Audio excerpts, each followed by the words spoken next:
하나님 말씀 봅니다. 히브리서 11장 20절에서 21절까지 말씀입니다. 우리 함께 같이 공독합니다.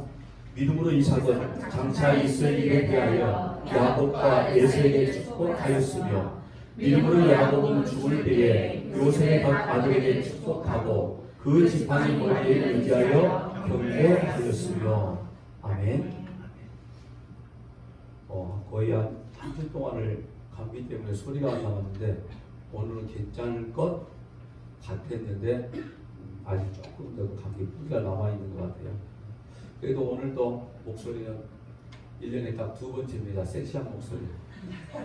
감기 많이 걸렸을 때가 가장 섹시하고 그렇게 너무 격하게 반응하시면 곤란하죠? 소리 지금 좋아요.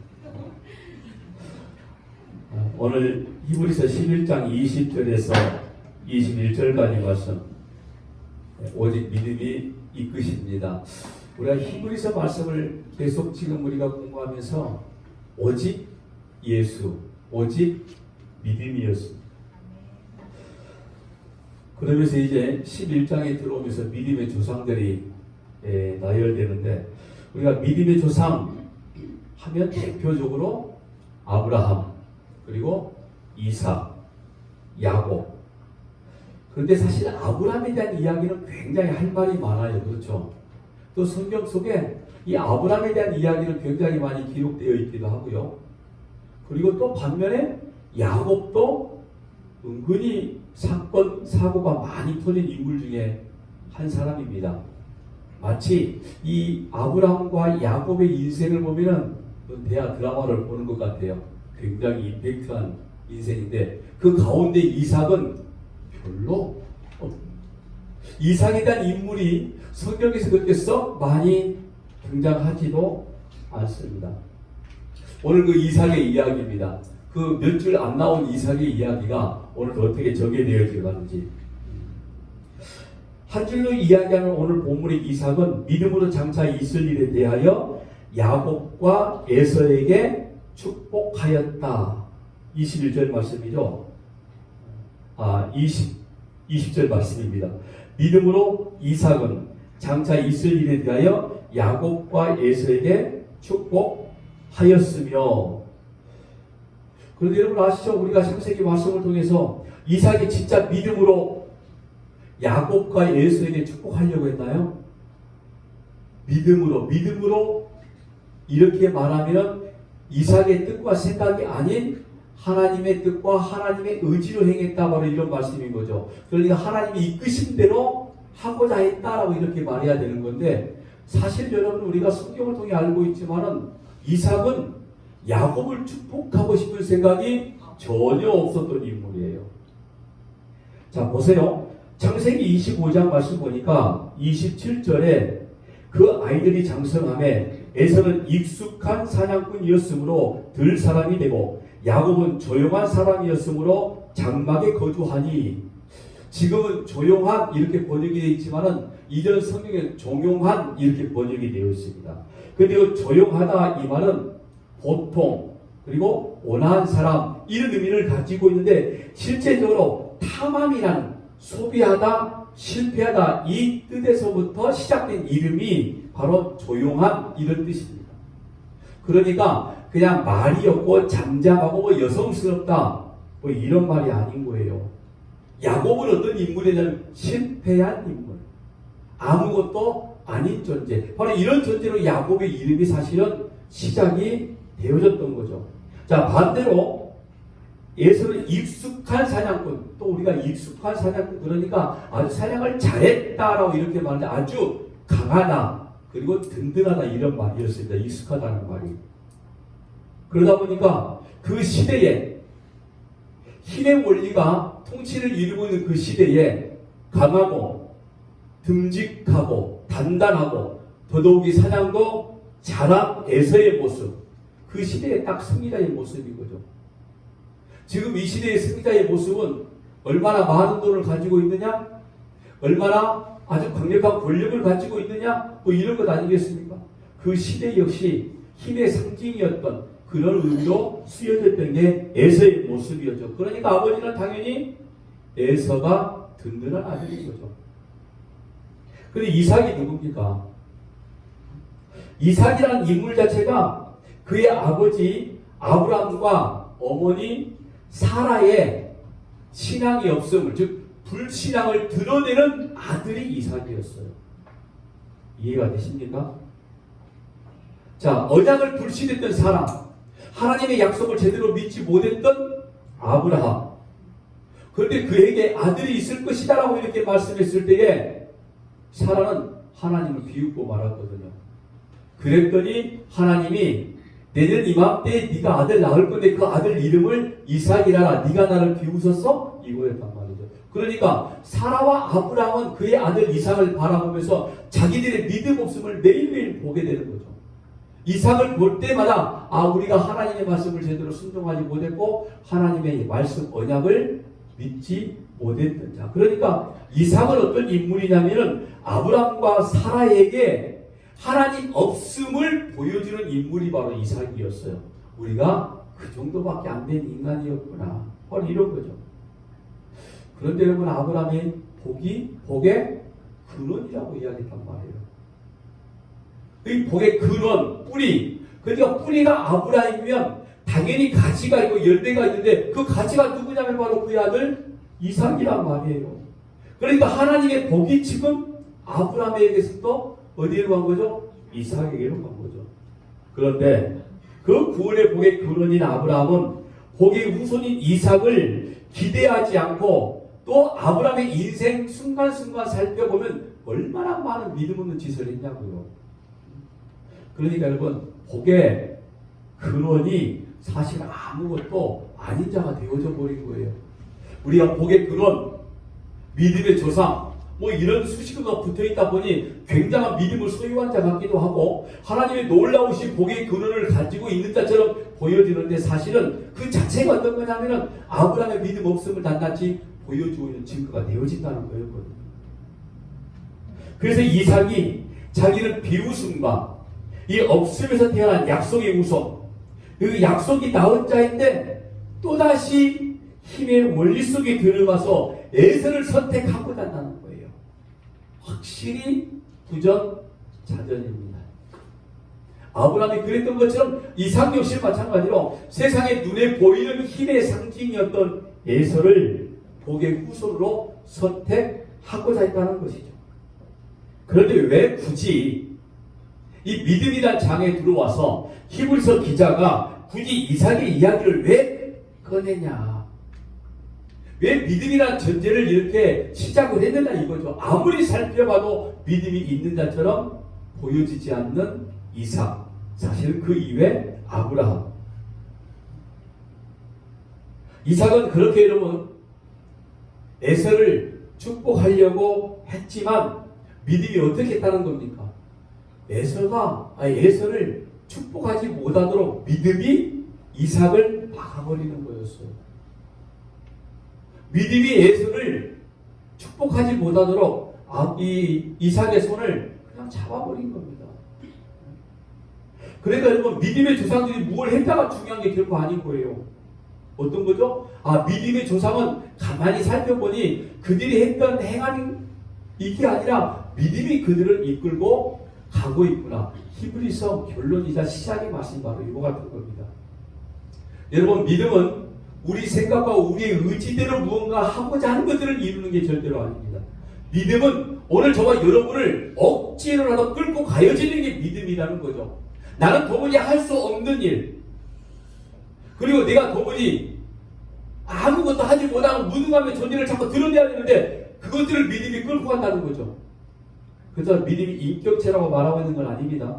믿음이라는 하나님의 주신 선물은 오늘 저와 여러분을 하나님의 나라에 합당한 존재로 만들기 위해서는 그렇게 억지로라도 끌고 가고 되어지는데 이삭이 아무리 자기 아들 에서가 듬직하고 마음에 들고 자기 후손, 자기 모든 가기를 책임질 만한 장자권을 가지고 있다 할지라도 그래서 에서에게 자기가 가지고 있는 모든 것들을 전부 다 유산으로 물려주고 싶어 해도 믿음이 그 그의 손을 잡아버리니 할 수 없이 야곱을 축복하고 말더라는 게 오늘 본문의 말씀인 겁니다. 그러니까 여러분, 이삭의 이야기를 보면 이삭이 눈이 침침해졌다 그렇게 말씀하죠. 창세기에서. 그래서 그의 아들 에서인지 야곱인지 구분을 잘 하지 못했다. 여러분, 이 말씀이 이해가 되세요? 아니, 아예 장님이라도 소경이라도, 아니 큰아들 둘째 아들 에서와 야곱 그거 구분하지 못할까요? 그럼 이게 무슨 말이냐, 이런 거죠.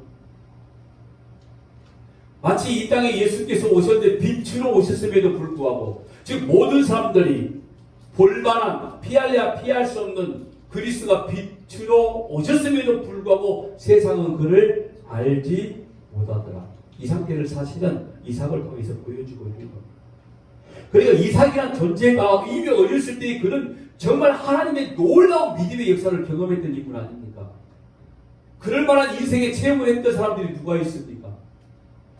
자기 아버지 아브라함이 자기를 잡아 죽이려고 할 때에, 하나님의 전에 제단에 제물로 드리려고 할 때에 이삭은 그 순간에 여호와 이레 하나님이 제물을 준비했다는 사실을 이미 알아버린 인물이었습니다. 그래서 이삭은 아버지 손에 그냥 이끌려간 거였습니다. 그게 바로 믿음이 이삭을 이끌고 갔다 이런 말이거든요.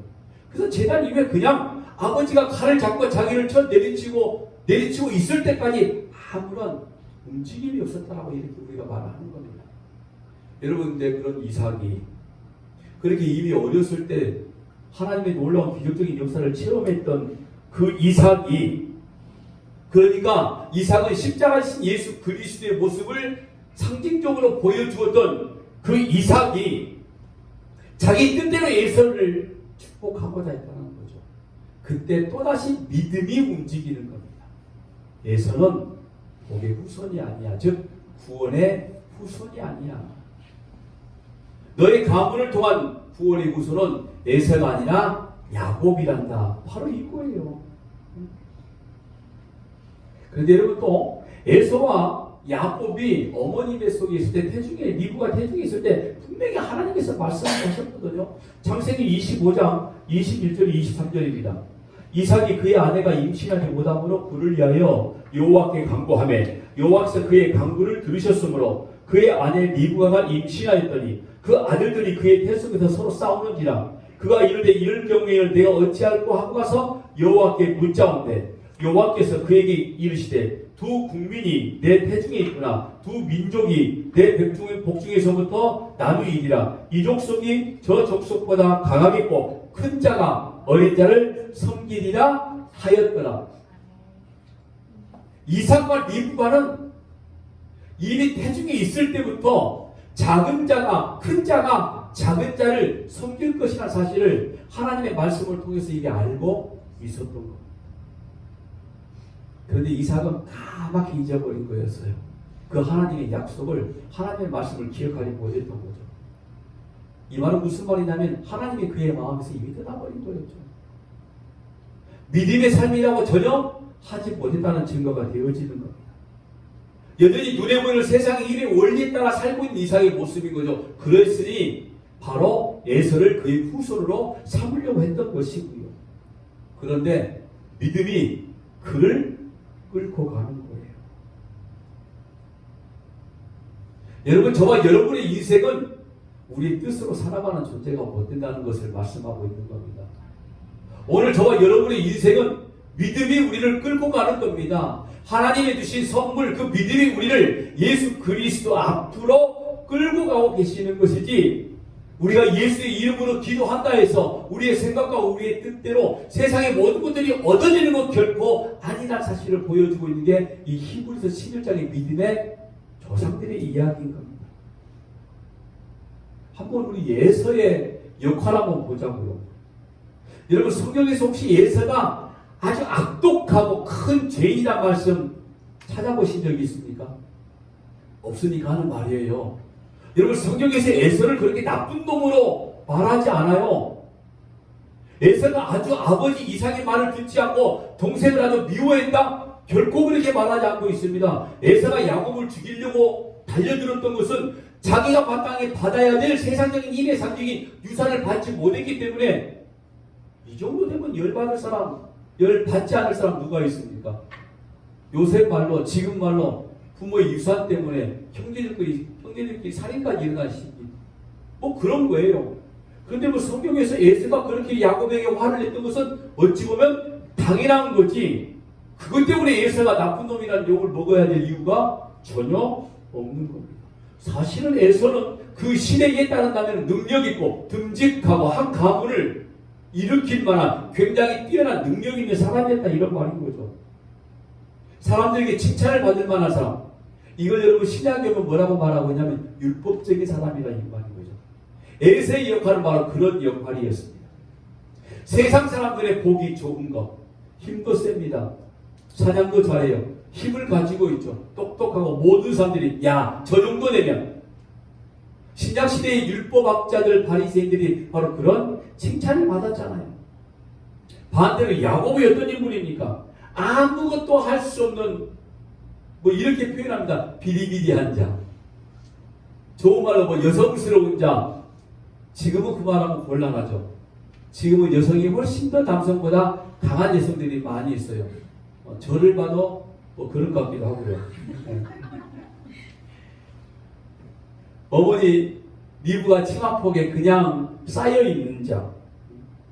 여러분 그런데 그거 지금 누구를 이야기하고 있는 거죠? 이스라엘을 이야기하고 있는 거였어요. 하나님이 아니면 도무지 살아갈 수 없는 민족. 하나님의 역사 가운데 있어야만 되는 민족. 자기 뜻대로 자기 마음대로 살아갈 수 없는 민족. 그게 바로 이스라엘이죠. 그 이스라엘이 교회, 오늘 저와 여러분을 이야기합니다. 그러니까 오늘 우리는 우리의 생각과 우리의 뜻으로 살아내지 못한다는 거죠. 하나님이 이끄시는 대로, 하나님이 멈추면 멈추자는 대로 그 자리에서 그냥, 그리고 매일매일 너희 삶 속에 버려야 될 모든 이 세상의 조건들 내려놓아 라고 하면 전부 다 버려야 되는 그런 존재. 세상의 눈에는 오늘 저와 여러분이 참 바보스럽게 보여질 겁니다. 비리비리한 존재. 아무것도 하지 못하는 존재. 그런데 하나님이 우리를 그렇게 이끌고 가시더라는 이 말인 거죠. 그런 자를 어머니 리브가가 아버지 이삭이 제일 좋아하는 재물, 양을 잡아주잖아요. 그리고 그 양으로 착각하고 양을 보고 야곱에게 축복을 해주는 바로 이삭의 모습. 여러분 그 양의 털, 이삭을 속게 되어주는 거, 그 양이 누굽니까? 우리 예수 그리스도를 지금 상징적으로 보여주고 있는 거였거든요. 그것 때문에 이삭이 이 구원의 축복을 야곱에게 하고 있는 겁니다. 오늘 저와 여러분이 하나님의 나라라는 이 구원의 축복을 받게 된 이유가 한 가지 아닙니까? 어린 양, 십자가의 걸과 피. 바로 이걸 이미 창세기에서 이렇게 보여주고 있는 거죠. 그러니까 이게 속이는 야곱을 말하는 게 아니라 양의 털로 에서연척했다 이 말은 바로 십자가의 거룩한 십자가의 보혈, 피, 이걸 지금 상징적으로 보여주는 증거를 그렇게 지금 나타내주고 있는 거거든요. 요한계시록 19장 8절 말씀 보니까 그 양의 옷을 세마포라고 이야기합니다. 그에게 빛나고 깨끗한 세마포 옷을 입도록 허락하였으니 이 세마포 옷은 성도들의 오는 행실이로다. 하나님께서는 하나님의 백성들에게 세마포를 입히셨다 그래요. 그런데 그 세마포가 뭐라고요? 성도들의 옳은 행실. 이거 성도들의 옳은 행실 이렇게 말하면 우리 어떤 행함을 말하는 게 아니라 하나님이 입혀주셨다 이런 말인 거예요. 마치 야곱의 어머니 리브가가 양의 털을 야곱에게 이렇게 붙여서 주었던 것처럼 하나님께서 오늘 저와 여러분에게 세마포 옷을 입혀 주셨다고 하는 이런 말씀을 하고 있는 겁니다. 그러니까 여러분 성경에는 단어 하나하나에 다 구속사건 사건, 예수 그리스도, 삼위일체 하나님만 말씀하고 있는 거예요.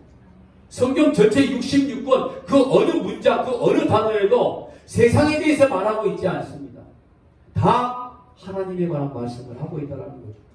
그런데 우리가 자꾸 세상적인 일로 적용을 하기 시작을 하고 있고 그걸 율법으로, 도덕으로, 때로는 마치 우리가 거기서 뭘 해야 될 것처럼 전부 다 뽑아내기 시작을 하고 이삭은 그 옷의 냄새를 통해서 야곱을 축복을 하잖아요. 세상의 것들을 가지고 축복해 주는 게 아니라 양의 털, 양의 냄새였습니다. 여러분, 세상의 것들로 우리가 하나님이 나와 함께 하신다는 믿음의 증거를 보여주고자 하고 있다 그러면은 하나님은 에서를 선택했어야 되는 거죠. 그런데 여러분, 그게 아니었기 때문에 하나님은 세상적인 힘과 권력과 우리가 이루고자 하는 모든 욕망, 탐욕 이것들로 하나님의 영광을 보여주고자 함이 아니었기에 아무것도 하지 못하는 마치 무지렁이와 같은 야곱을 하나님의 믿음의 가게로 선택하셔서 오늘 저와 여러분이 이 자리에 앉아서 그 야곱의 후손이라고 고백하게 만들어 버리는 거예요. 결국 이 말은 무슨 말이기도? 너희도 아무것도 아니라는 거예요. 야곱이 아무것도 하지 못한 존재였던 것처럼 너희들 역시 마찬가지야. 내가 너희에게 준 믿음이라는 선물이 없으면 너희는 이 땅 위에서 힘의 상징이 왕성하게 있는 이곳에서 도저히 살아갈 수가 없어. 그러니 세상 가운데 너희는 죽어야 너희들이 진짜 살아있는 존재야. 이게 야곱이란 말이에요. 이삭은 바로 그 일 한 가지 한 것. 그러니까 실제로는 원래는 야곱의 인물, 그 인물을 하나님이 받으신 게 아니라 바로 양의 털, 그 양의 냄새. 하나님이 오늘 저와 여러분을 받아주신 것은 인간 성인을 받아주신 게 아니라 내 안에 있는 예수 그리스도 옷, 예수 그리스도 향기. 그것 때문에 오늘 저와 여러분이 이 자리에 앉아있는 거 아닙니까? 그런데 어느 누가 자기의 행위를 자랑할 수 있냐고요. 우리의 공로 영도 없는 이런 존재임에도 우리가 자꾸 뭔가 잘나서 이 자리에 앉아있는 것처럼, 아니 우리가 뭔가 자꾸 해야 해서 뭔가 자꾸 이루어내서 하나님의 영광 가운데 참여하고자 하는 이런 아주 기특하고 아주 악독한 생각을 하고 있다는 거죠. 감히 인간이 아무것도 아닌 그런 존재가 말인 거죠. 그러니까 우리는 예수 그리스도라는 옷으로 우리가 하늘의 장자가 된 거지, 우리가 뭘 만들어가지고 하나님을 기쁘시게 하는 존재가 못 된다 이 말인 거예요.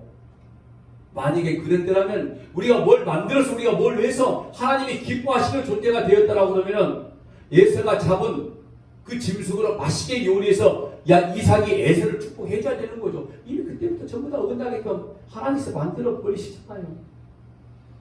여러분, 만약에 하나님 우리가 드리는 그 무엇 때문에 뭐 좋은 말로 헌신, 충성, 봉사 이렇게 한번 이야기해보자고요. 그것 때문에 우리에게 하나님이 구원을 주시고 복을 주신다면 여러분 그건 기독교 아닙니다. 우상을 섬기는 것과 똑같은 짓을 하는 게 어떻게 기독교입니까? 기독교, 그리스도교.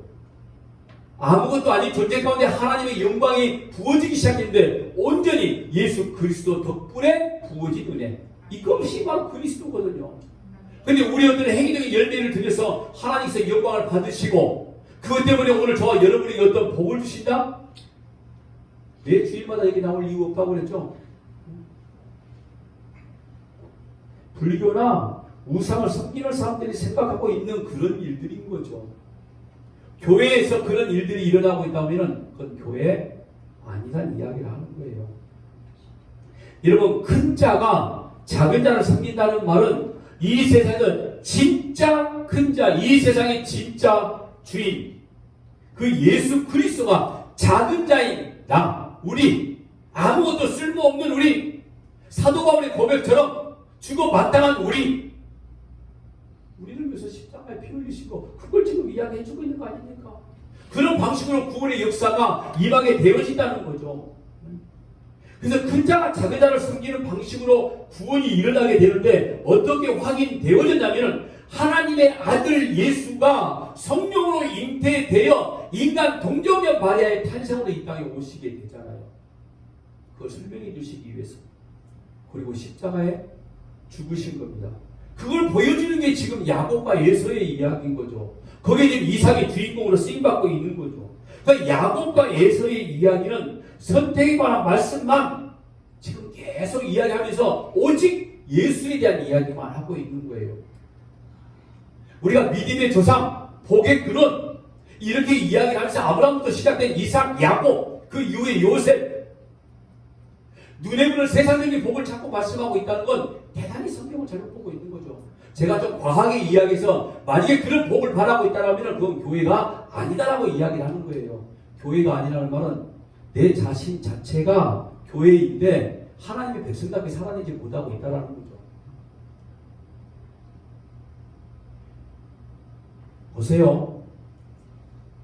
야곱과 에서가 어머니 뱃속에서 이미 큰 자, 작은 자로 나누어지고 큰 자가 작은 자를 섬기리라 아버지 예언이 때문이 딱 떨어졌으면은 이미 태어나지도 않았을 때 아버지가 이렇게 하겠다는 건 그 아버지 하나님이 결정해 놓은 건 그들의 삶을 그대로 이끌고 가겠다는 거란 말이죠. 거기에 우리가 무슨 힘을 보탤 고 우리가 무슨 일을 할 수 있느냐 이거예요. 감히 인간이 하나님의 뜻을 바꿀 수 있다고요? 그럼 말도 안 되는 소리. 우리가 열심히 기도하면 죽기 살기를 매달려 금식하고 때를 쓰면 하나님의 뜻을 바꿔 주실 거라고요? 하나님이 우리가 생각하는 범주 안에 있는 분이 아니라니까요. 그건 우리 생각인 거고요. 하나님은 지금까지 역사 가운데 한 번도 하나님의 뜻을 바꿔보신 적이 없습니다. 하나님의 뜻은 이 땅의 구원의 역사가 어떻게 이루어져 가는가를 예수님을 통해서 이루어져 가는 보여주시기 위해서 창세전부터 지금까지 이끌고 가신 하나님의 뜻이란 말이에요. 그게 바로 구원의 역사이고요. 그런데 우리는 하나님의 뜻을 겨우 우리 인생 역사 가운데 필요한 모든 것들을 이루어주신 분이 하나님의 뜻이라고 착각하고 있다는 거죠. 거기서 우리가 뭘 할 수 있고 거기서 인간이라는 나의 존재성을 뭔가 자꾸 내놓으려고 하는 자체가 너무나 불경스러운 자체가 되어지는 거죠. 그러면 나는 뭐냐? 야곱의 인생을 보면 알잖아요. 점점점 자기가 부인되기 시작하잖아요. 야곱은 세상의 눈에 보이는 세상의 가치를 얻고자 그렇게 노력하고 힘썼지만 시간이 가면 갈수록 나이가 먹으면 먹을수록 점점 자기 가치가 쪼라들고 작아지고 없어지고 사라지고 결국에는 약속과 강가에서 하나님 내가 야곱이었군요. 자기 존재를 그때서야 토해내잖아요. 내가 사기꾼 맞습니다. 하나님이 여기까지 우리를 이끌고 가신다는 말이에요. 그때 나오는 고백이 진짜입니다. 그때 나오는 신실함이 진짜가 되어지는 거죠. 그때서야 진짜 열심히 나오는 거예요. 질질질 끌려가면서 그때서 진짜 헌신이 나온다니까요. 내가 할 수 없음에 하나님이 나를 이렇게 이끌고 가시군요 하고 내놓을 수 있는 시간, 내 마음의 정성, 이런 모든 것들이 그때서야 진짜 정성이 되어지는 것이지. 그리고 이렇게 말한다니까요. 그럼에도 불구하고 하나님이 나를 구원시켜주신 그 은혜가 내가 어떻게 갚을 수 있습니까? 나는 갚지 못합니다라고 딱 거기까지 가게 되어지는 거죠. 그걸 우리 죽을 때까지 연습하고 갈 겁니다. 지금부터 열심히 하세요. 그러니까 시간이 지나면 할 수 있겠지라고 생각하지 마시고 그런 열심을 지금부터 부려야 된다 이런 말인 거죠. 그러니까 내 삶 속에 구원의 기쁨이 얼마나 많은 성을 쌓고 있고 얼마나 많은 일들을 만들어낼 수 있는가를 기대감을 하고 가지고 있으라고요. 믿음의 구원 말이에요. 구원의 결과물. 믿음으로 뭔가 한번 해보겠다가 아니라 믿음의 결국은 뭐예요? 구원이라니까요. 그런데 우리는 믿음의 결국이 뭡니까? 이 땅에서 승리. 아니 어떻게 그렇게 성경을 보는지 참. 성경에 그렇게 말씀하고 있지도 않는데 믿음의 결국을 구원이라고 성경에 딱 기록해 놓았단 말이에요. 이렇게 이삭의 이야기는 야곱과 에서의 이야기로 결론을 나버려요. 근데 결국에는 이삭은 별로 그렇게 한 게 없는 인물인데 그래도 불구하고 왜 이삭이 믿음의 조상이냐면은 바로 하나님이 그를 이끌고 갔더라. 이걸 바로 보여주시는 거죠. 야곱 한번 보세요. 오늘 21절에 믿음으로 야곱은 죽을 때 요셉의 아들에게 축복하고 그 지팡이 머리에 의지하여 경배하였으며 여러분 여기에 에서는 믿음의 후손으로 들어올 수가 없습니다. 왜요? 구원의 역사는 아브라함과 이삭과 야곱으로 가기 때문에 그 사이에 있는 에서는 아닌 거예요. 그러니까 하나님의 관심은 오직 누구에게 있는 겁니까? 오늘 우리에게만 있어요. 잘 들으셔야 됩니다. 하나님의 관심이 오직 우리에게만 있다. 이 말은 구원이 우리에게만 있다. 이런 말인 거예요. 그러니까 하나님의 관심, 구원이 있는 우리는 하나님의 마음대로 이끌고 가시는 것이지 내 인생 내 마음대로 살아갈 수 있는 존재가 못 된다는 뜻이죠. 그러니까 우리가 하나님의 손에 이끌려 갈 수밖에 없는 존재. 그런데 우리가 하나님을 어떻게 우리 마음대로 해볼 수 있다는 생각은 아주 악독한 생각이라는 이야기를 하고 있는 것이고요. 오늘 본문 21절에서 이 말씀 집중해서 보아야 됩니다. 믿음으로 야곱은 뭐라고 그러죠? 죽을 때에. 이 말 잘 봐야 됩니다. 죽을 때, 예. 여기 또 말씀 보니까 지팡이 먼저 이야기해 볼까요? 그 지팡이 머리에 의지하여 경배하였으며, 지팡이 하면 생각나는 지팡이요? 누구의 지팡이입니까? 모세의 지팡이. 기억나는? 기억나시. 어디 나와 있죠? 성경에. 모세가 지팡이를 던졌더니 뭐가 된 거죠? 성경 확실히 보셨네. 뱀이 돼요. 그리고 뱀의 꼬리를 잡았더니 다시 지팡이. 뭘 보여주신 겁니까? 하나님의 기적적인 능력을 보여주신 사건이었어요. 또 지팡이 하면 생각나는 게 있죠. 누구 겁니까? 아론의 상난 지팡이. 그건 역시 마찬가지. 이미 죽어있는 나무에서 싹이 나기 시작을 해서 다른 12지파의 지팡이에서 싹이 안 나는데 하나님의 살아계심을 보여주는 증거였습니다. 잘 보세요. 모세의 지팡이가 딱 그렇게 한 번 하고 쓰임받고 끝나버렸습니다. 뱀이 되었다가 지팡이 됐다. 끝. 아론의 상난 살구나무 지팡이는 바로 그렇고 언약 안에 들어가서 끝. 하나님의 능력과 하나님의 기적을 보여주는 지팡이였는데 어떤 초자연적인 기적적인 일을 보여준 거 아닙니까? 그런데 그걸로 끝이었어요. 근데 야곱의 지팡이는 그가 죽을 때까지 그 지팡이를 의지하고 살았다 이거예요. 그러면은 야곱의 지팡이가 뭐냐 이거예요. 야곱의 지팡이가 그 능력적인, 기적적인, 초자연적인 이런 것들을 보여주는 지팡이였나요? 아니죠. 야곱 강가에서 그 지팡이를 갖게 되어진 게 바로 야곱입니다. 그리고 죽을 때까지 그 지팡이를 의지하며 하나님을 경배했다 이 말인 거죠. 야곱강 사건을 한번 우리가 다시 한번 보자고요. 자, 야곱이 굉장히 야비하고 강도 같은 자였다고 그랬죠. 실제 이름 자체가 그랬으니까요. 그래서 형의 장자권을 몰래 속여서 그 장자권을 뺏어 먹고 쉽게 떠나서 몇십 년 동안 살았습니다. 반면에 에서는 동생이 그렇게 떠나버리고 어찌 보면 홀로 남아있는 부모님 열심히 봉양했던 사람 아닙니까? 우리 인간적인 말로 한번 그렇게 이야기 한번 해보자고요. 누가 더 도덕적으로 훌륭하고 윤리적으로 누가 더 훨씬 더 뛰어난 인물입니까? 에서도 당연히. 그러니까 세상 사람들에게 칭찬을 받게 된다 이 말인 거죠. 힘도 좋았죠. 그리고 남아있는 재산 다 불려서 에서도 굉장히 큰 거부, 한 민족을 이룰 만한 거부가 된 거 아닙니까? 근데 야곱은 태중에서부터 이미 하나님의 사랑을 독차지한 사람이었단 말이죠. 근데 그 인생의 결과가 뭐예요? 너무 보세요. 오늘 본문에 그 지팡이 머리하며 그 지팡이 머리에 의지하며 살았다 라고 이렇게 이야기하잖아요. 야곱강 사건을 이렇게 말하는 거 아닙니까? 그렇게 자기만을 위해 살아왔었던 야곱, 그리고 그 많은 어마어마한 다 재산 다 그게 자기의 야곱의 힘이었거든요. 그걸 하나님이 완전히 깨버린, 완전히 깨뜨려버린 사건이 바로 야곱강 사건 아닙니까? 그런데 그 이전에 이미 야곱은 이 루스라는 지역에서 하나님을 만나요. 아시죠? 그 베델이라고 명명했죠. 그 자리에서 땅에서부터 하늘까지 이어져 있는 사랑다리를 바라보고 천사가 오르락 내리락 하늘을 하는 것을 바라보고 와 여기가 하늘의 문이구나. 그래서 이름을 베델이라 쳤다 이 말이에요. 그 베델은 바벨로 됩니다. 그런데 하나님은 야곱이 사기꾼으로 살게 냅둬버리셨어요. 그런 하나님의 놀라운 은혜를 직접 막 보았으면서 가만히 우리가 생각 한번 해보자고요. 오늘 저와 여러분이 어떤 인생길을 떠나고자 할 때에 정말 어떻게 가야 될지 너무너무 막막해요. 비록 내가 지금 아버지를 속이고 형을 속여서 이 장자권을 뺏어왔지만 지금 당장 자기 손에 든 건 아무것도 없단 말이에요. 자기 옆에 아무도 없어. 의지할 만한 대상도 없어. 그나마 집에 있을 때는 자기 편인 어머니 미국이라도 있었지. 맨 땅에 누워있어 가만히 보니 인생 서글퍼지는 거 아닙니까? 제가 옛날에 한번 가출한 적이 있었는데 어렸을 때 참 서글프더라고.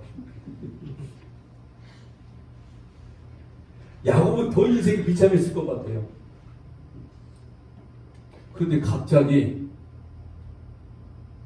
하늘에서 사닥다리가 내려오더니 자기 눈앞에서 천사가 오르락 내리라. 이야, 이건 너무 놀라운 사건 아닙니까? 그때 아마 이런 생각이 들지 않았을까요? 그래, 하나님이 내 인생 책임져 주시구나. 우리가 됐으면 충분히 그래요. 그렇죠? 힘을 내서 열심히 살았을 거라고 말해요. 하나님의 뜻대로 살아보자. 분명히 우리는 그 정도는 됩니다. 최소한. 근데 야곱은 안 그랬어요. 더 야비해졌어. 결국에 에사또 나발의 집에 가서 한 행동 보세요. 얼마나 비겁하고 얼마나 야비하고 얼마나 꾀가 많은 인간이었는지. 자기 재산 늘리려고 양이 염소가 새끼를 낳으면은 그 양의 어미가 먹는 물에 신풍나무 껍질을 비벼 넣어가지고 한 마리 염색약이에요. 그걸 먹게 만들어서 태어나는 새끼마다 전부 다 얼룩 약이 되게 만들어 버리잖아요. 그리고 이 얼룩약은 내 거. 그렇게 야비하고 비겁한 사람이었다 이런 말인 거죠. 하나님의 그 놀라운 기적적인 사건을 바라보고도 하나님의 존재를 잊어버린 존재. 그런데 그게 바로 우리다라고 이야기를 하고 있는 거죠. 성경에는. 세상 가치가 나의 신이고 세상 이미 나의 전부다라고 외쳤던 야곱의 모습 아닙니까? 그게 누구예요? 선악과 먹은 아담의 모습이잖아요. 눈에 보는 세상의 가치대로 그걸 먹어버리는 이 아담처럼 야곱 역시도 마찬가지였어요. 그때 이제 약복강 사건이 터진 거죠. 그 이후로 창세기 32장 24절에 25절 말씀 보니까 야곱은 홀로 남았더니 어떤 사람이 날이 새도록 야곱과 씨름하다가 자기가 야곱을 이기지 못함을 보고 그가 야곱의 허벅지 관절을 치매 야곱의 허벅지 관절이 그 사람과 씨름할 때 어긋났더라. 이게 약복강 사건 아닙니까? 천사와 씨름하는 사건. 그런데 이 천사 하나님이 이기지 못함을 보고 이렇게 말씀을 했어요. 또 여기서 또 제가 옛날에 그랬어요. 다른 목사님이 아니라 옛날에 제가 인간이 이렇게 매달리면 하나님도 하나님의 뜻을 꺾어버리시고 하나님도 우리를 이기지 못한다. 왜? 하나님은 자기 자녀를 너무 사랑하니까 절대로 어떤 부모가 자식을 이길 수 있냐 뭐 이렇게 이야기를 했단 말이죠. 아니 하나님이 인간을 못 이겨요? 이게 말이 되는 소리냐고요. 그런데 우리는 설교학적으로 그렇게 이야기를 했어요. 여러분 무슨 말인지 아십니까? 진짜 하나님이 야곱을 못 이기느냐? 그게 아니라 인간들의 악한 집요함을 지금 보여주고 있는 거예요. 야곱이 야곱다움을 지금 보고 있는 거예요. 야곱의 그 야비함, 집요함, 끈질김, 자기 것을 뺏기지 않으려고 하는 그 악한 그 습성을 지금 보여주고 있는 게 지금 이 말씀을 하고 있는 거예요. 오늘 저와 여러분의 모습이라는 거죠. 그때 하나님이 야곱의 환도뼈를 꺾어버리잖아요. 여러분 이스라엘 백성들의 환도뼈가 꺾어졌다 이 말은 무슨 말이냐면은 남자의 생명의 씨가 담겨있는 그릇이란 말이에요. 이 환도뼈란 말이 카프라는 말입니다. 근데 카프가 무슨 말이냐면 종려나무예요. 힘. 그런데 이스라엘 백성들은 이 종려나무를 바라보면서 다산을 상징해요. 그러니까 많은 생산력을 가지고 있는 게 종려나무란 말이에요. 그래서 종려나무는 다산을 상징하는 나무였기 때문에 이 야곱의 환도뼈, 이 남자의 환도뼈는 많은 생명을 가지고 있는 이런 그릇이다 이런 말이에요. 그걸 깨버리시고. 그러니까 너는 이미 죽었다 바로 이런 말인 거죠. 그때서야 야곱이 아는 거죠. 그리고 그때 하나님이 야곱에게 물어보잖아요. 너 이름이 뭐니? 그때 야곱이 뭐라고 대답하죠? 제가 야곱입니다. 그때 알았죠. 아, 내가 야곱이었구나. 내가 사기꾼이었구나. 그러니 내가 하나님을 대적하고자 했지. 깜짝 놀란 거죠. 그때부터 보세요. 지팡이로 이제 지팡이 머리를 기대고 경배하며 죽을 때까지 사는 거예요. 여러분 야곱의 그 이후의 인생이 아주 탄탄대로와 같이 쫙 열려졌나요? 아니요. 놀랍게도 그 이후로 야곱의 인생은 부를 축적한 인생이 아니었어요. 가나안 땅에 살고 있다가 애굽으로 왜 들어가게 된 겁니까? 흉년이 들었단 말이에요. 몇 년 동안. 근데 그 멸면의 흉년 때문에 야곱이 가진 모든 재산이 전부 다 없어져 버렸어. 이게 부자입니까? 이게 야곱이 수많은 것들을 얻어내는 사람입니까? 놀랍게도 하나님을 만난 그 순간, 자기가 죄인임을 깨닫는 그 순간부터 야곱의 인생은 세상 사람들의 눈에는 아주 비루하고 아주 가난한 존재로 바뀌기 시작했다는 거예요. 왜 저런 인생을 살고 있어라고 말할 정도로. 그런데 우리는 아브라함, 이삭, 야곱을 이야기하면서 그들이 받았다는 축복을 내게도 주옵소서. 이미 받아서 하나님의 자녀가 되었는데 대체 무슨 축복을 달라고 외치는 겁니까? 그 많은 재산 다 털리고 거지가 되는 거예요. 그리고 오직 지팡이만 의지했다. 무슨 말입니까? 십자가만 의지했다 이 말인 거죠. 오직 하나님, 오직 예수만 바라보았다 이런 말인 거예요. 믿음으로.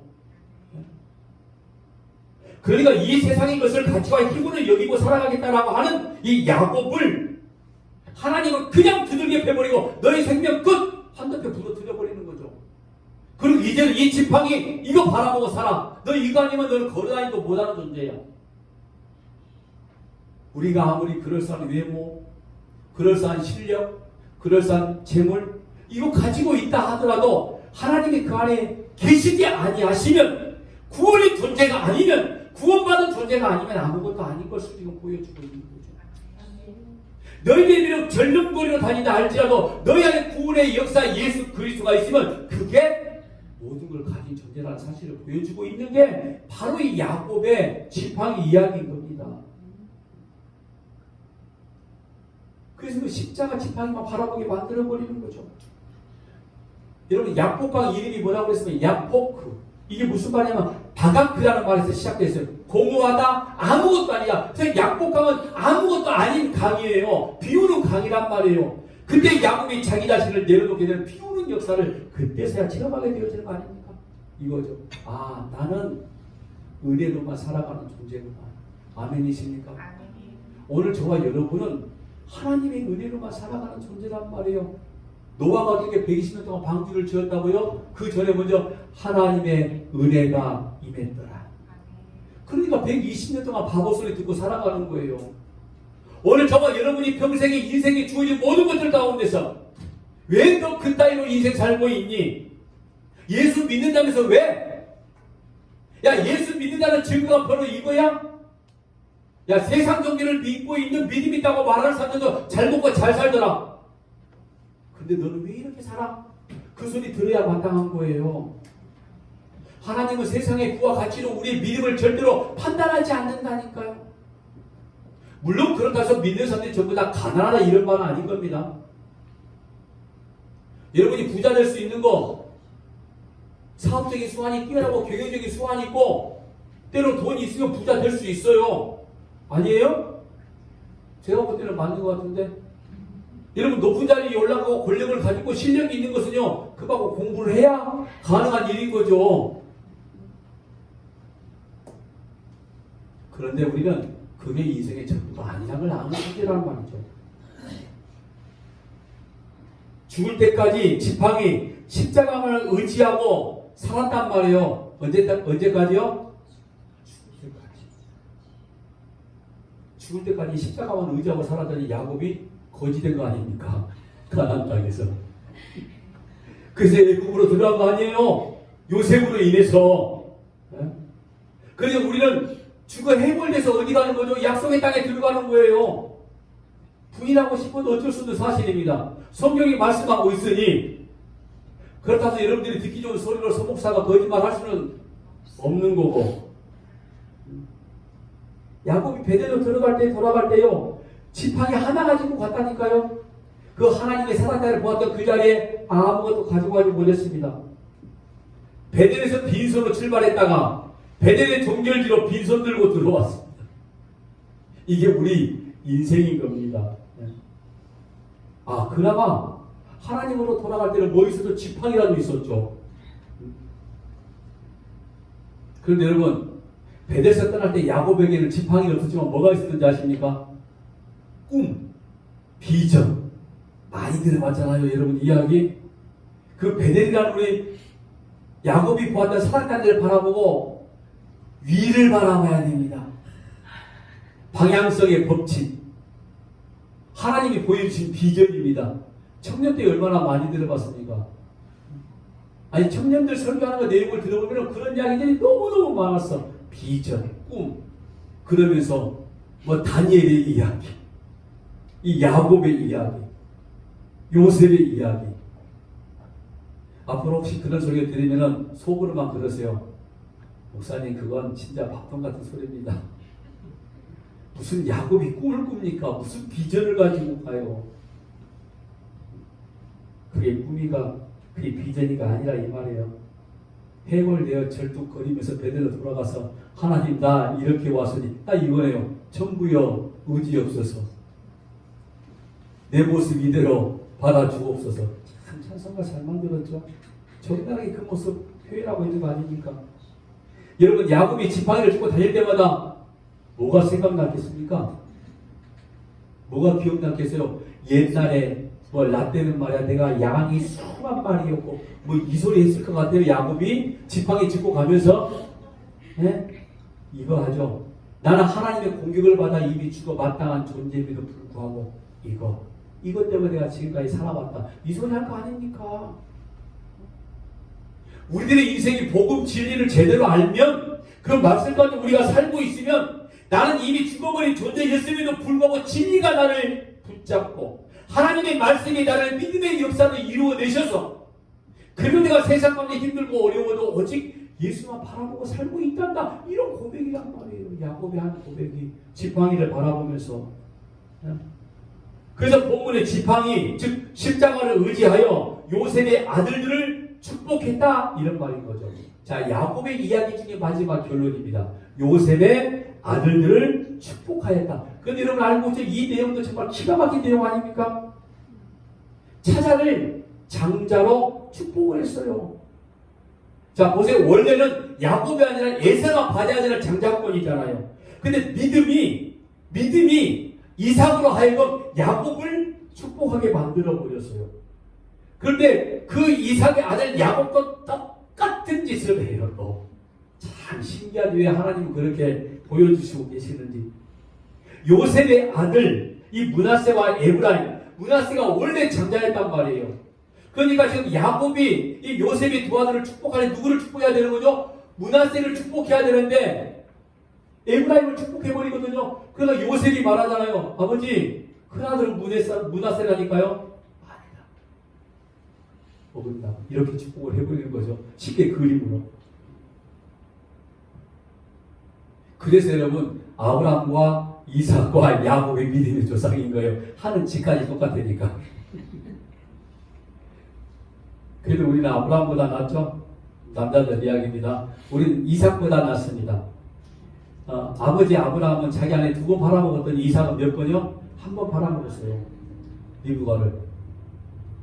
저는 최소한 아브라함 같지 않고 이삭 같지 않다는 이야기를 하죠. 제 안에 한 번도 팔아먹지 않았으니까. 자, 근데 어쩜 그렇게 똑같은지 내가 성경 보면서 이번에 말씀 준비하면서 이미 알고 있는 내용인데 너무 재미있게 다가오는 거예요. 이삭도 그랬고 아버지 아브라함도 자식이 없었어요. 늦게. 아니 100살 때 낳은 아들이 이삭 아닙니까 지금. 근데 이삭도 마찬가지였어요. 근데 야곱도 마찬가지였어. 자기가 좋아하는 나엘이 애를 못 낳잖아요. 처음부터 애를 낳았던 건 아니고요. 신기하게도. 뭘 지금 보여주고 있는 거죠? 네가 생각하는 방식으로 나의 후손이 믿음의 가기가 이루어져 가는 거 아니야. 너를 통해서 너희의 생명의 방법으로 태어난 모든 아들들은 그 가운데 나의 후손, 즉 구원의 역사를 이룰 수 후손이 있는데 그건 내가 하는 거지 네가 하는 게 아니야라고 딱 못을 박아버리는 거예요. 그러니까 우리는 이렇게 봐야 된다니까요. 복의 후손, 복의 자손, 복의 근원. 이 말은 무슨 말이냐면 하나님이 책임져 주신다. 여기에 앞서서 네 맘대로 네 인생 네 맘대로 살지 못한다. 이걸 보여주고 있는 거란 말이에요. 복의 후손들은. 구원을 받은 후손들은 인생 내 거가 아니란 말이에요. 본인 요새 조금 억울하시다가 예수 믿은 지 얼마 오래 안 돼서 왜 나를 여기까지 그게 끌려가실 겁니다. 계속. 오래전에 그런 생각 한번 해본 적이 있습니다. 목사 안수를 받을 때 하나님, 제가 사람의 제도하에 세워진 목사라면 저 안 할래요. 그때 도망가면 그나마 괜찮을 것 같았거든요. 근데 목사가 돼서 도망가면 왠지 조금 안 될 것 같아서 사실 목사 돼가지고 도망갔지만 2년이나 이 인생이 내 뜻대로 내 생각대로 이루어져가는 거 한계도 없다는 걸 어떤 사건을 우리가 하나씩 경험할 때마다 알아보기 시작하는데, 놀랍게도 성경의 믿음의 주장들에서는 다 보여지고 있다는 거죠. 제대로 보지 못하고 있는 거죠, 우리가. 그러니까 여러분, 우리가 믿음이 이긴다는 것은 나의 모든 욕심, 나의 모든 탐욕을 내려놓게 만든다는 거예요. 이 말은 믿음은 우리 뜻대로 우리를 살도록 놔두지 아니하시고, 믿음이 하나님의 뜻대로 우리를 이끌고 가신다는 말이다니까요. 절대로 믿음이 있어 우리가 승리하고 믿음으로 있어서 우리가 이기는 게 아니라, 믿음이 있으니 우리는 죽어가는 거죠. 내 뜻대로 살아가지 못하니까.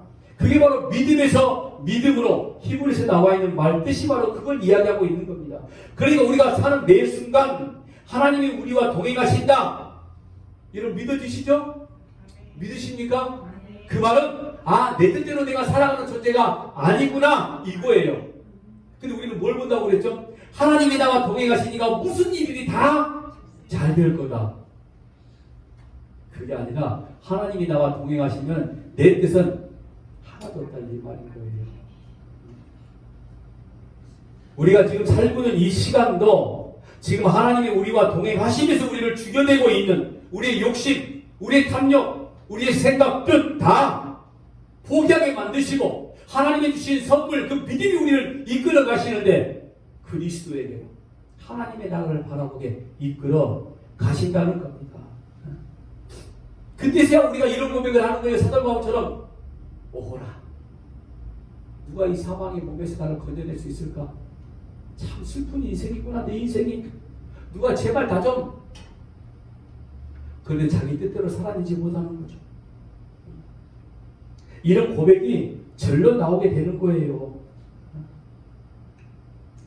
우리가 하나님을 이용해서 뭔가 한번 해보겠다고요?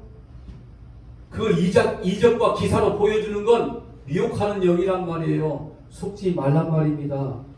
그러니까 여러분들은 최소한 그런 것들을 잘 분별할 수 있는 그런 은혜가 여러분들에게는 있어야 되는 거예요. 여러분 계시록 13장의 말씀 보니까 마귀를 뭐라고 하는지 아세요? 한번 보실까요? 요한계시록 13장 8절입니다. 시작. 생명책에 창세 이후로 이름이 기록되지 못하고 이 땅에 사는 자들은 다 그 짐승에 경배하더라. 이게 무슨 말이에요? 다 그 짐승에게 경배하더라. 그리고 13장 11절 이어서 말합니다. 이제 내가 보매 또 다른 짐승이 땅에서 올라오니 어린 양같이 두 뿔이 있고 용처럼 말을 하더라. 죽임을 당한 어린 양의 모습으로 11절에 나오는 거예요. 그런데 두 뿔이 있고 용처럼 말을 하더라. 이게 무슨 말인지 아십니까? 죽임을 당한 어린 양과 땅에서 올라오는 어린 양의 다른 점을 지금 말씀해 주고 있어요. 구별할 수 있습니까? 여러분 보세요. 마귀가 어린 양으로 온다니까요. 어떻게 구별할 거냐고요. 예수님으로 포장해서 온다는 말이에요. 이 세상에 예수님의 가면을 뒤집어 쓰고 똑같은 어린 양의 모습으로 악한 마귀가 오는데 구분할 수 있다니까요. 거기에 뿔이 나와 있죠. 이 뿔을 눈에 보이는 시각적인 걸로 표현하면 안 되는 거고요. 용처럼 말한다고 그랬죠. 이게 무슨 말이냐면 세상 사람들 눈에 보기 좋은 것들로 전부 다 현혹하고 있다 이런 말인 거죠. 설득력 있는 말로 이야기를 합니다. 용의 말 같다. 무섭고 두렵고 설득력 있고 따라갈 수밖에 없는 말로. 뿔이 나 있어 보기 좋은 모습을 이야기하면 상징적으로 말하는 겁니다. 그런데 여러분 우리가 눈에 보이는 그것들로 보면은 헷갈리기 시작하는 거죠. 우리의 욕심이 헷갈리게 만들어버리는 겁니다. 그런데 계시록 13장 11절에 양은 땅에서 나와요. 그래서 그 열매를 보면 우리가 알 수 있다고 그랬죠. 진짜와 가짜를 구분할 수 있는 방법을 지금 여러분들에게 이야기하고 있는 겁니다. 방법이 아니라 성경에 나와 있는 걸 지금 말씀해 주고 있는데 지금 뿔을 가지고 있고 용처럼 말하고 있는 양이 어디서 나왔다고 그랬죠? 땅에서 나왔다고 그러잖아요. 땅, 흙, 아무것도 아닌 것. 이 세상에 눈에 보이는 것들을 전부 다 없어져 버리는 거. 이런 것들을 온다 이 말이에요. 잘 생각해 보세요. 가인의 예물을 왜 받지 않으셨다고 그랬죠? 땅에 나오는 아무것도 아닌 곳에서 나온 것들을 하나님 앞에 쏟아서 드리니까 하나님에게 땅 너 먹으라 이거 아닙니까? 지금 아무것도 아니고 세상에 너 먹으라 이거였어요. 가인은. 그러니 하나님이 가인의 예물을 받지 않으신 거죠. 그런데 지금 양의 탈을 쓰고 있는 이 악한 영들은 어떤 걸로 오냐면 땅의 것들을 가지고 온단 말이에요. 지금 세상의 부귀, 영화, 물질, 형통, 좋은 거 이것들 딱 뜯어주면서 봐! 내가 너희들한테 이거 줄 수 있잖아. 눈에 보이는 것들로 욕심은 대로 살아가는 존재들은 따라갈 수밖에 없는 거죠. 그게 가짜란 말이에요. 그게 속지 말라는 거죠. 용처럼 말한다고 그랬죠. 미혹하는 거라고. 그럴싸하게 만든 것처럼. 세상에 가장 좋은 모습으로 온단 말이에요. 근데 그게 뭐예요? 땅에서 나오는 것들이라고 왜 그렇게 표현할까요? 땅에서 오기 때문에. 그래서 하늘의 것들을 말하지 않습니다. 땅에서 오는 것들은 당연히 땅의 것들만 이야기하는 거죠. 그런데 지금 양의 탈을 썼기 때문에 양처럼 말을 하기도 해요. 거기에 속지 말라는 거죠. 여러분 누가 뭐라고 해도 예수 믿는 거 우리가 복을 받았다라고 말하는데 세상에 눈에 보이는 가치대로 우리가 이루는 것들을 이루는 게 복이라고 말하면 그건 가짜입니다. 하늘의 것들을 이야기해야 되는 거죠. 뭐죠? 진리를 말해야 되는 거죠. 땅의 것들을 이야기하면서 예수의 얼굴을 하고 있는 가짜. 니들이 인생의 주인공이야. 하나님은 너희들의 구원과 너희들의 천국을 위해 아들까지 죽였단다. 네가 그렇게 귀중한 존재야. 맞아요. 그런데 그래서 우리 이런 노래 불렀죠. 당신은 사랑받기 위해 태어난 사람. 얼마나 많이 울어서 그 노래 부르면서 너무 감격스러웠죠. 아닌가요? 가만히 생각해 보세요. 당신은 사랑받기 위해 태어난 사람인가요? 아니, 우리는 창세전에 이미 사랑을 받아버렸다니까요. 하나님의 사랑을 받았다는 건 무슨 말인 거예요? 구원이란 말이에요. 근데 이미 우리가 다 받고 이 땅에 대해 어떤 존재를 확인하려고 하나님이 이 땅에 보내주셨는데 네가 받은 구원의 사랑이 어떤 것인가를 인생이라는 시간 속에 네가 배워가지고 와 하고지 우리를 이 땅에 보내셨는데 이 땅에 왔는데 우리가 사랑받기 위해 태어났다고요? 이미 사랑받은 존재인데 저는 그 노래를 가지고 뭐라고 말하고 싶은 게 아니라 세상에 눈에 보이는 가치대로 따라가는 거 그것들이 우리 인생의 목적이라고 생각하고 있고 그게 만약에 예수 믿는 목적이라 하면 그걸 이야기하고 있다고 그걸 믿고 있다면 우리는 잘못 믿고 있다는 이야기를 하고 싶은 거죠. 가짜의 이야기를 듣고 있다 이런 말인 겁니다. 나는 사랑받기 위해 태어난 사람이 아니라 나는 짐승이군요 라고 고백하고 가는 거예요. 누가 그랬습니까? 성경에 서목사가 좋아하는 사도 바울이 그랬어요. 죽으면서까지 그러잖아요. 내가 죄 중에 개수였어요. 나 짐승 맞네요. 이거 외치고 간 인물이 사도 바울이란 말이에요. 그럼 진짜 하나님의 아들 어린 양의 모습은 어떤 모습이냐고요? 땅이 아니라 어디서 온 거죠? 하늘에서 위에서 오신 분 아닙니까? 반대로. 아니 그게 사실이니까 반대가 아니라 이 세상의 것들은 땅의 것들을 이야기하는 것이고요. 하나님의 말씀은 진리만 이야기하는 거잖아요. 하나님은 위에서 오는 거예요.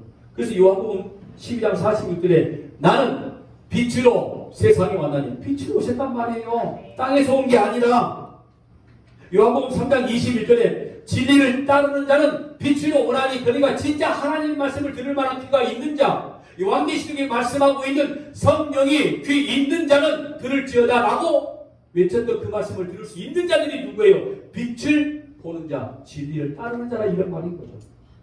야고보서 1장 17절에 말씀하죠. 온갖 좋은 은사와 온전한 선물이 다 위로부터 빛들의 아버지께로부터 내려오나니 누구에게로부터요? 빛들의 아버지 하나님 위에서부터 부어주시는 게 뭐라고 그랬습니까? 온갖 좋은 은사와 온전한 선물 여기에 땅의 것들 말하는 거 아닙니다.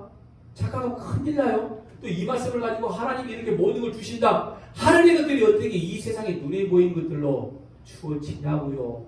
세상 답답해요 진짜. 가장 좋은 은사와 좋은 것들이 이외에서부터 하늘에서 아버지가 주신다 하니 내 눈에 보기 좋아하는, 내 눈에 보기 좋은 것들이 하나님이 주신다라고 착각을 하고 살아있는, 그게 진짜라고 보고 있는 땅의 것들을 가지고 이야기하고 있는 거 아닙니까? 어떻게 하나님의 것이 땅의 것들이라고 착각을 하고 살고 있는지 이해되세요? 저는 도무지 이해가 안 됩니다. 하늘의 것들을 봐야 되는 거죠. 야고보서 3장 15절에 말씀합니다. 이러한 지혜는 어디서 왔다고요? 위로부터 내려온 것이니 땅의 것이요 정욕의 것이니 귀신은 땅의 것은 뭐예요? 정욕, 귀신. 땅에서 나오는 것과 이외에서 오는 것 구분하면 가짜와 진짜가 구분이 된다니까요. 여러분, 예수 믿는 것 그야말로 예수만 믿어야 됩니다. 잘 믿으셔야 됩니다. 예수 바로 알고 바로 믿어야 되는 거죠. 내 생각대로 예수 믿는 거 아닙니다.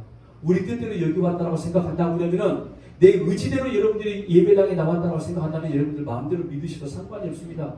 그런데 혹시나 여러분들의 믿음 가운데 내가 하나님의 자녀가 된 것은 내 뜻과 내 생각이 아닌 하나님이 만세전부터 선택하신 그 은혜로 내가 하나님의 자녀가 되었다라고 여러분들이 고백하고 있다 하면 여러분들은 진리만 먹고 살아가는 존재라는 거예요. 모두 그 안에 그 가운데 살아내시길, 예수 잘 믿으시길 주의 이름으로 부탁합니다.